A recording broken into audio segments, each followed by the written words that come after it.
सुंदर अशा गाड्या पळतायत. अलीकडं बांडा पळतोय, इकडं बाजी पळतोय, इकडं किस्मत पळतोय. अतिशय सुंदर लढत लढत लढत. बाजी मारली परत एकदा त्याच बाजीनं. ज्यानं सकाळी वन साइड बाजी मारली होती त्यानं सेमीला सुद्धा या ठिकाणी वन साइड किंग ठरला. असा हा अलीकडं भुंडा बाजी पाहला. छत्रपती संभाजीनगरचा आहे तो.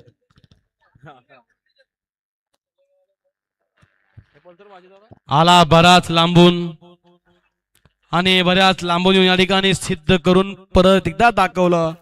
असा हा बाजी पळाला. दबंग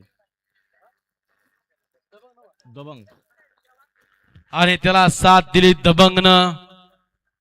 सुंदर असा साज या ठिकाणी फायनल साठी पात्र झाला का. निकाल परत एकदा पिनी कुठे गेला. ते का पिलू शेट आहे ना, पिनू आहे. देऊ का. सेमीफायनल 6चा निकाल. सेमीफायनल 6चा निकाल. तास क्रमांक 3 वरून धावलेली गाडी आणि गावदी प्रसन्न माझी शाहू ग्रुप तलेगाव छत्रपती संभाजीनगर